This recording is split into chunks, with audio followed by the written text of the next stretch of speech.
two black male subjects is actually shooting along with him on his shot. An argument, a pair of scissors, and a gun led to the hysteria inside the Burbank Drive Walmart this morning. People running from the store believing a shooter was inside that store.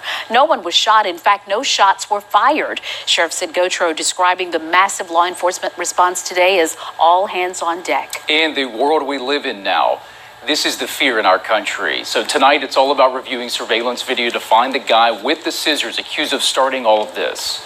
Justin Van Springer has the latest information from the sheriff's office on how the pair of scissors led to chaos and why the man with the gun was released. We start, though, with Sydney Curran unfolding the hysteria from the time the 911 call came in. Those inside the Walmart just before noon thought the worst was happening. An altercation with two people, one with a gun, led to that 911 call and a race for hundreds to get out of the building. At 11:45 a.m., the call came in. A woman panicked, running with her kids, told dispatchers from inside the store someone was shooting. 4 minutes later, EBR sheriff's deputies are on the scene. Dispatch to any unit in the area 10550 Burbank. This will be the Walmart on Burbank. Shooting progress at the Walmart. BRPD, ATF, and the FBI right behind them, all communicating. We let on dispatch call for units on Burbank. Good advice and shooters possible in the parking lot. Guns drawn, law enforcement closes off the area. Inside, pandemonium. Thing I know, I seen people coming from the deli way just yelling gun, gun, and like, I just remember I was froze up. Customers feared the worst was happening. A shooter inside the family-friendly shopping center. Y'all just started running. We ran out the back, and when we ran out the back, I saw this dumpster, and we got behind the dumpster, and we hid behind the dumpster.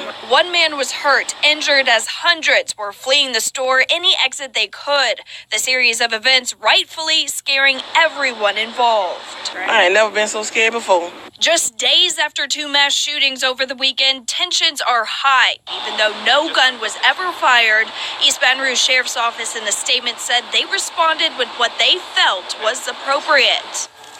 And now the man that was injured was treated at Baton Rouge General. He is expected to be okay. Michael Sylvia. Sydney, thank you. The situation turned out to be less dire than originally thought. For hours, there was pure panic, especially from the customers running from the store. News 2's Johnson Von Springer has more in the video that we mentioned earlier and what's new in the investigation tonight. Michael Sylvia, long after customers fled from this Walmart behind me, investigators were still inside trying to piece together exactly what happened. Now, nearly 12 hours after sheriff's deputies first arrived to the scene, we're getting a clear picture from what the sheriff's office first shared. What's been clear from the first 911 call, it was pure pandemonium at the Burbank Walmart around lunchtime. The details surrounding what happened inside, however, haven't always been as cut and dry. Shortly after their arrival, they determined that shots had been fired inside the Walmart. That was Sheriff Sid Gautreaux shortly after 1 p.m. 3 hours later, EBRSO releasing a statement saying no shots had been fired after all. This was an altercation between two patrons in the store that erupted to the point that they pulled guns on each other. As we came on the air at 6, the sheriff's office clarifying only one of those men had a handgun, saying he pulled it out in self-defense after the other grabbed a pair of scissors, holding them in a gun-like position.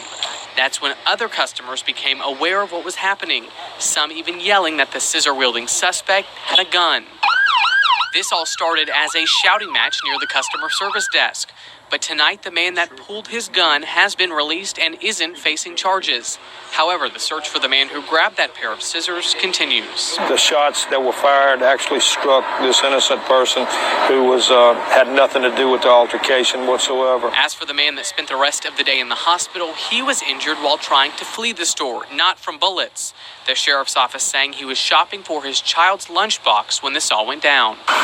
And tonight, as investigators continue combing through surveillance video, Sheriff Gautreaux is defending his department's response to this scene in the wake of what's happened across the country over the past few days.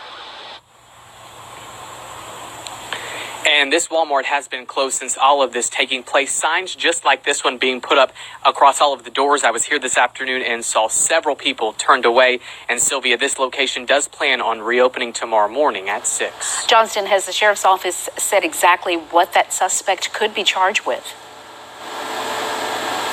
So, Sylvia, if this suspect is caught, he could be looking at an aggravated assault charge, among other things. Law enforcement saying he's wearing all black and got into a light-colored sedan. Sylvia?